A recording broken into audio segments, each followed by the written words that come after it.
Welcome to the Higher Ed Geek podcast, where we explore the impact of EdTech on the student experience with engaging, fun, and relevant conversations that honor the wide range of work happening all across the higher ed ecosystem. I'm your host, Dustin Ramsdell. I've been working in and around higher ed for the past decade, focused on student support and digital experience. Join me every week for discussions with some of the best minds in education technology who'll be bringing you their perspectives on how digital transformation is reshaping the way we recruit, engage, and graduate learners. You'll hear firsthand accounts of how institutional leaders are developing their strategy, as well as get deeper on the stories of how these EdTech tools are being built to foster better student outcomes. With that, let's get to today's episode. Greetings and welcome everyone to this episode of the Higher Ed Geek Podcast, episode number 323 with Dr. Aviva Legatt.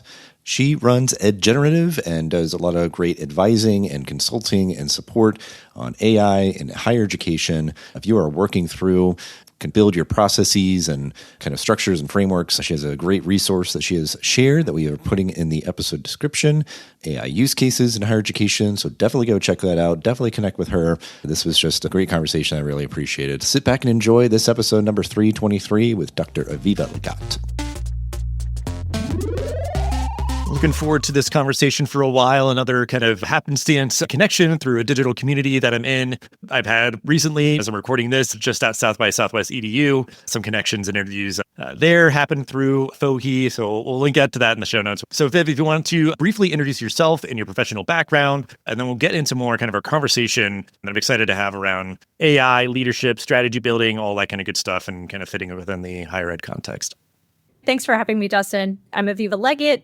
I have a background in higher ed, spent a number of years working full-time at University of Pennsylvania in the Wharton School, where I was Senior Associate Director of Admissions. And then when I was finishing up my doctorate, I decided to leave that position and start counseling students full-time. This was a personal passion of mine as well as professional one. I had a very challenging high school experience with my college application process, so I really wanted other people's processes to go better than mine. And with my know-how, I was happy to make it happen. And then through that journey, I had a chance to publish my book, Get Real and Get In, with St. Martin's Press in 2021, which I'm proud of because it really helped me both put my own journey out there, other leaders' journeys, and support students on this very big transition in their lives. And then one day, it literally was one day while I was working with a student, he was somebody who was extremely intelligent, but he had a lot of trouble putting his words on a page, and his essays were very scattered. All of a sudden, I started getting polished drafts in my inbox and thought, okay, yes, this is AI. It was 2022, 2023. So it was early on in AI, but I had started using it a little bit myself, and I recognized pretty quickly that the student's transformation overnight seemingly was AI. So I ended up talking with the student. He ended up refining his approach to rely on AI a little bit less. But what I realized was that in the end, AI actually really helped him ending up to produce his final essays because he was smart, but his thinking was quite scattered. And AI really helped him solidify his voice and helped him figure out his direction independently outside of our meetings, which he really needed. This started my fascination with AI, and I took up a number of studies, agent building, responsible AI, and just did a lot of practicing with different tools.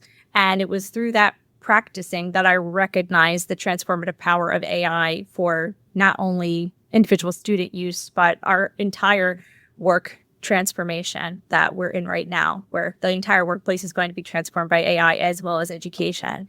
With that inspiration, I founded my company, EdGenerative, and what we're doing is supporting institutions of higher education with AI adoption needs, such as developing AI micro-credentials, AI policy development, and agentic technology projects that support workflows at the university. Yeah, I appreciate you kind of sharing all those details about your story, and it's good on you for helping folks kind of navigate all this, because I think there is just so much going on so quickly, and I think people just humbly understanding like, yeah, I think I need some support. I know when we were thinking kind of getting this episode prepped, so an article that you wrote in Forbes at the end of 2025, it was called 7 AI Decisions That Will Define Higher Education in 2026. How do you think colleges should balance teaching AI skills while ensuring students maintain all the good stuff of like critical thinking, ethical reasoning, domain-specific expertise and stuff, like that idea of that balance of teaching AI skills without losing all the good stuff?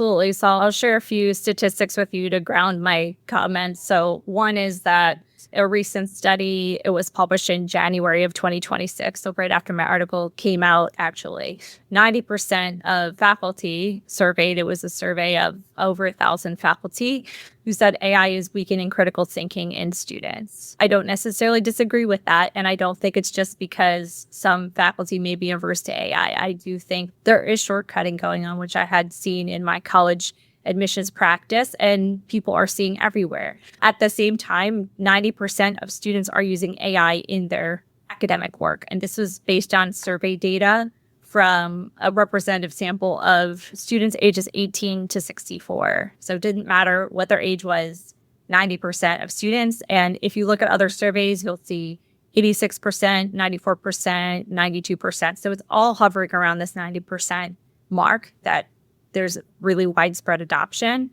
but less than 40% of higher education institutions have AI policy in place. So the challenge is that there's a lot of unstructured adoption in higher education at large. And so the lack of clear expectations and clear guardrails is making it very possible that students are short-circuiting their learning through AI use because they're not necessarily being guided.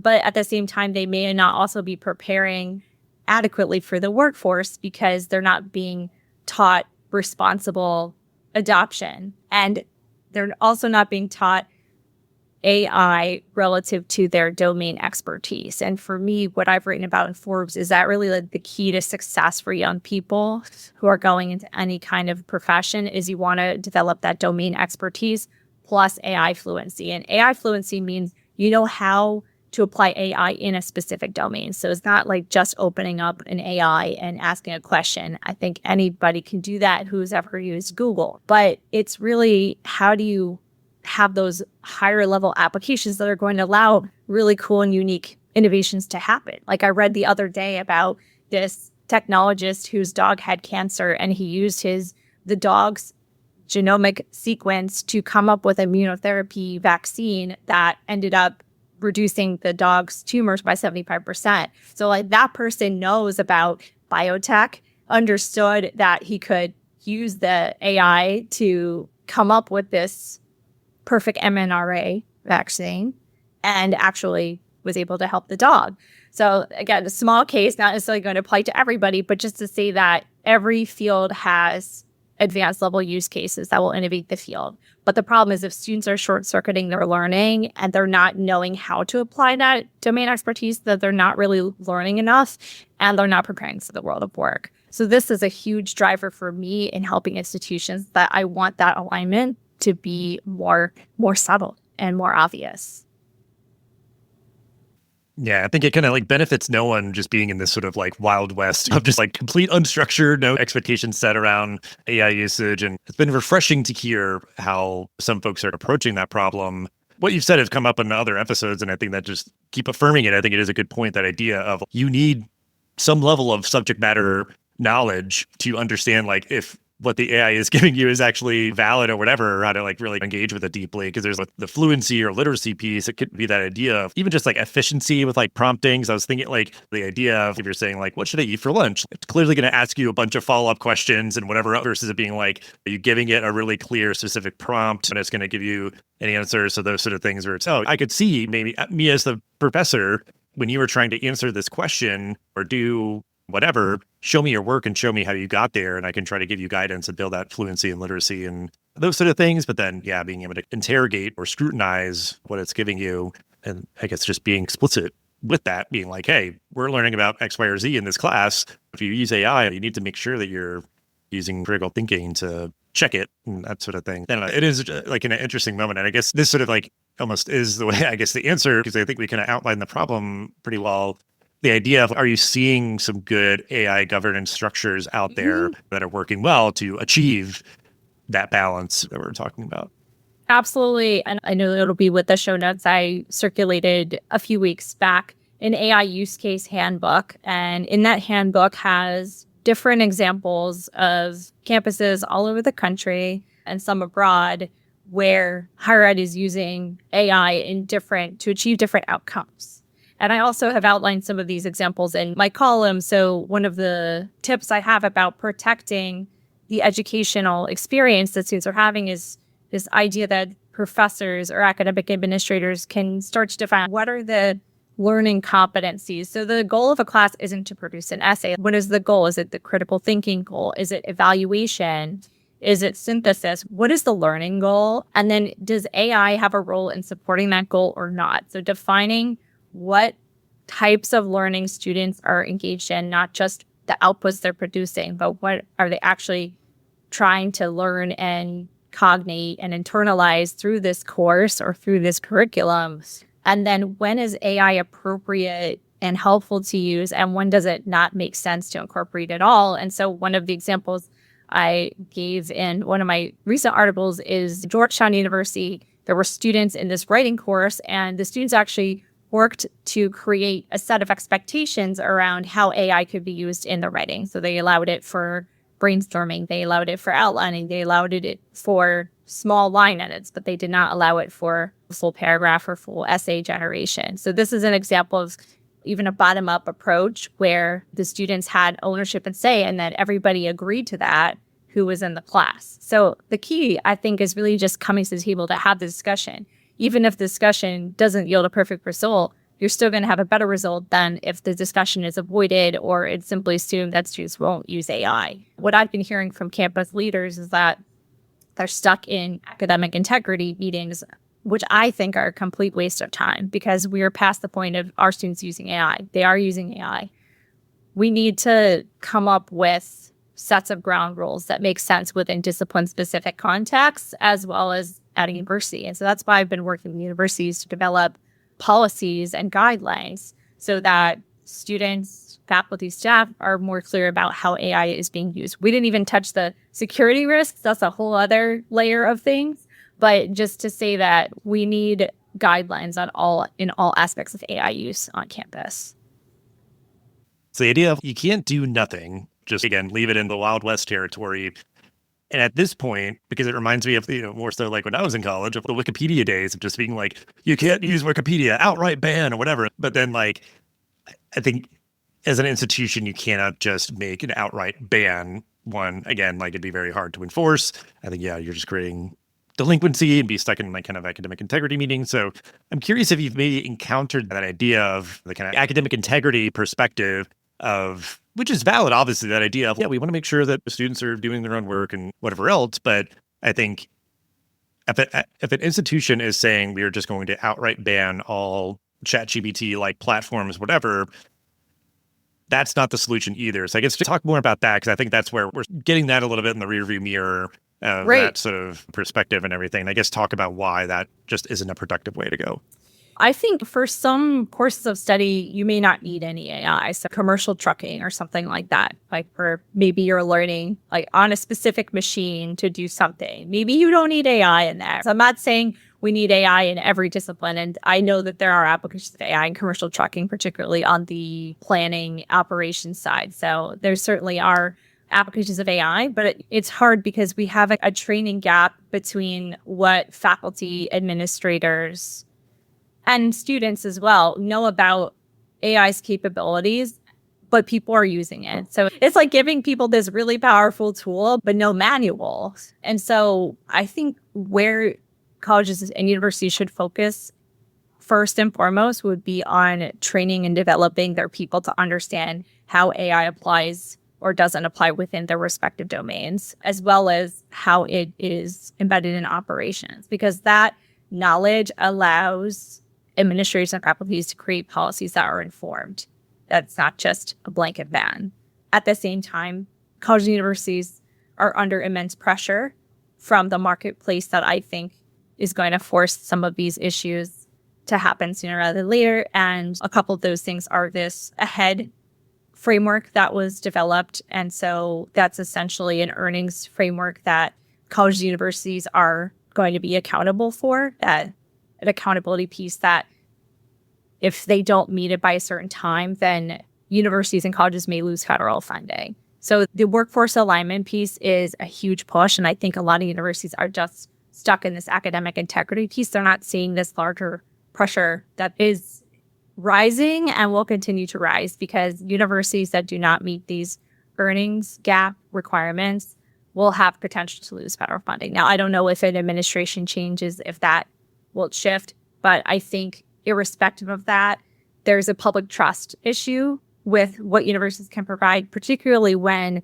individuals start to use AI, recognize that there's knowledge on tap that any individual can get and that one could potentially educate themselves on any number of things quite easily. I'm not saying it'd be the same or as good or that you could develop critical thinking, but the knowledge is no longer scarce. It is now abundant.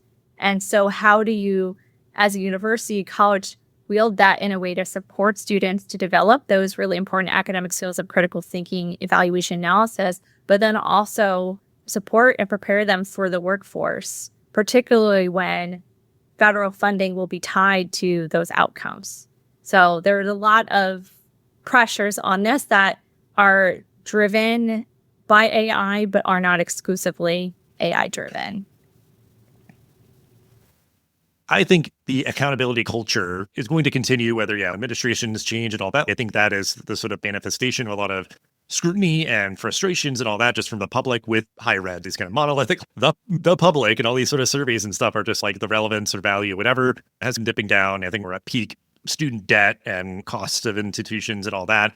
So I think that accountability is well-founded, that people want to be knowing that they're getting relevant kind of skills and knowledge if they're going to be paying that top dollar and taking all the time and whatever else. And I think, some of the other points were good too. So we're not saying to like force AI into everything, but it is that idea of kind of intentionality of where it fits, where it doesn't, and even just getting even down to kind of the minutia within a course. You could say, actually, this part of it, like this assignment, it's not allowed, and this is why. This assignment, you can use it in this way. And I think that's time well spent to be thinking through that. And that can be certainly like iterative over time. But part of the relevancy and the value piece too, I think, is that idea of, I think now institutions are increasingly expected to foster AI fluency and literacy. Like the idea of you have to teach about AI and with AI. And part of that sometimes is that you're modeling the way of, hey, this is how you may use AI in the business world or in education or in medicine or whatever else. I'm just curious, maybe if I guess to further talk about kind of the challenges and maybe that you've gotten folks to maybe come around or whatever else. But if you're working with a higher ed leader at an institution, like how are those conversations going, or what are they maybe like most worried about, or what are they acknowledging as like the challenges as this kind of big cultural shift is happening?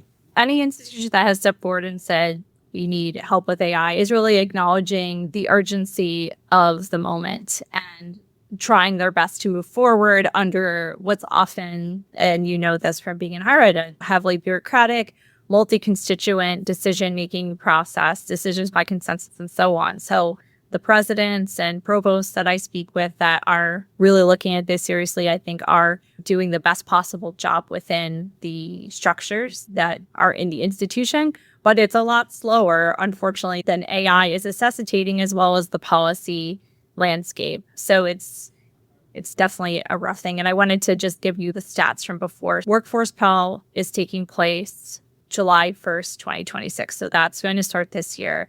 That is federal funding for short-term workforce programs.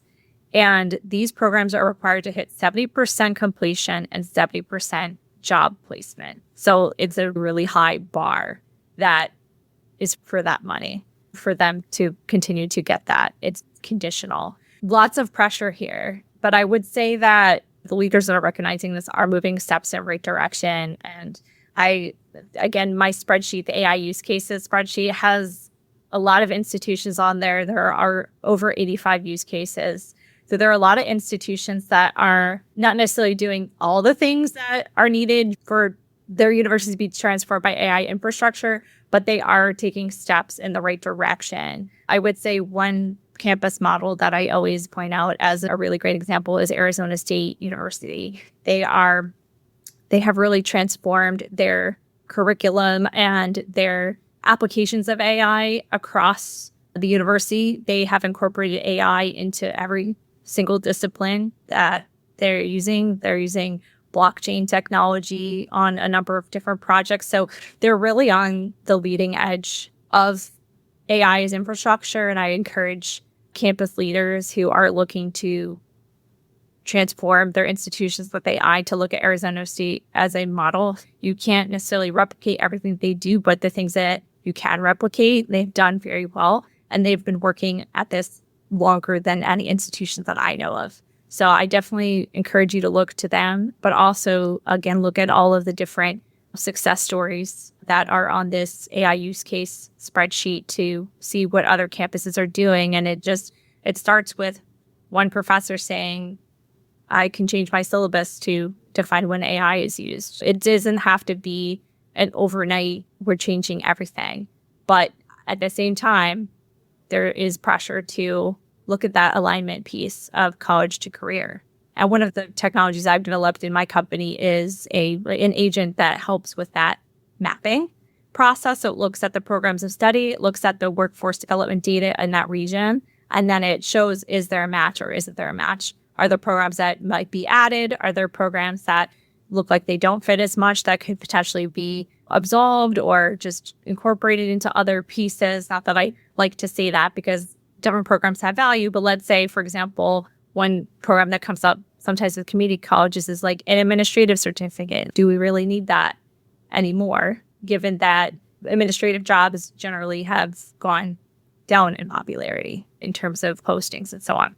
So there are so many different programs. And again, there's so much pressure and so many challenges to address. So I know this episode may be like drinking from the fire hose, but I think really just starting with one thing is better than starting with nothing. And just picking one use case on the spreadsheet or just picking one thing to pilot is a step in the right direction. It shows that you're working on it. And then once you have that AI fluency, you can very easily create dashboards I just did this on Claude Code the other day, where I was preparing a training for a group of leaders and I wanted to show them how they could use the tool to create a dashboard. I think I created in about 10 minutes. And it's a really nice looking little dashboard with different metrics and trends. And it really wasn't that hard. But the biggest thing is really having that data. So institutions who don't know what to do, the first thing to do is try to get a handle on your data. Because if you have a handle on your data, you can start to rig up dashboards, and that will help you with the future earnings requirement and help you better track in real time what's happening.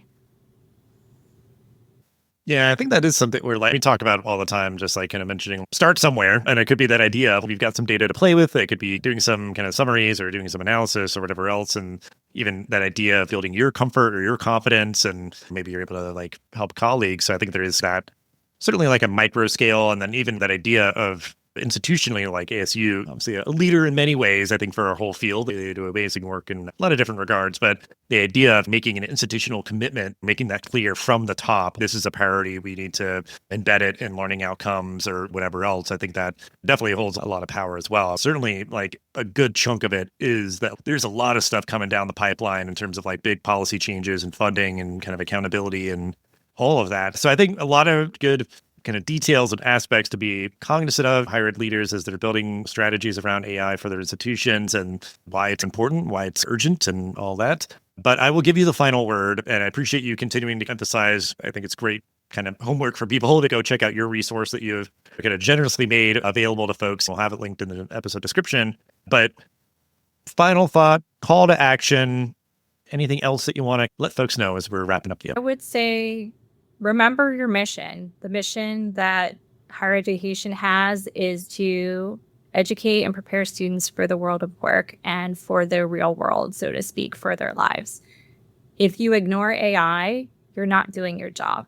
So even if it feels antithetical to what you've been doing, it's actually not, because you'll be helping people if you help them learn AI. And you'll be helping yourself as well as other people if you take the time to learn AI. I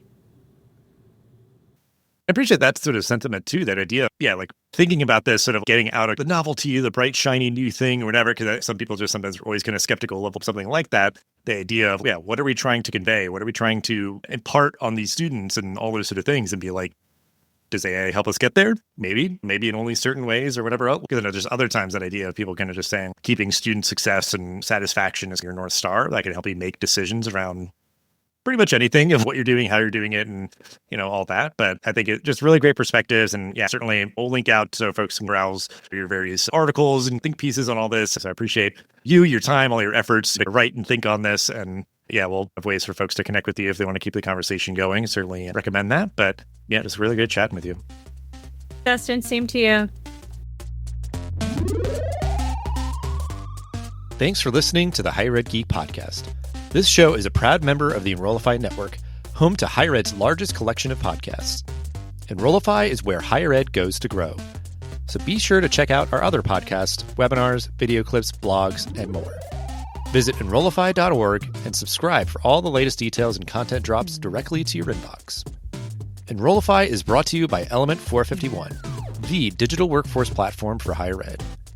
Learn more at element451.com.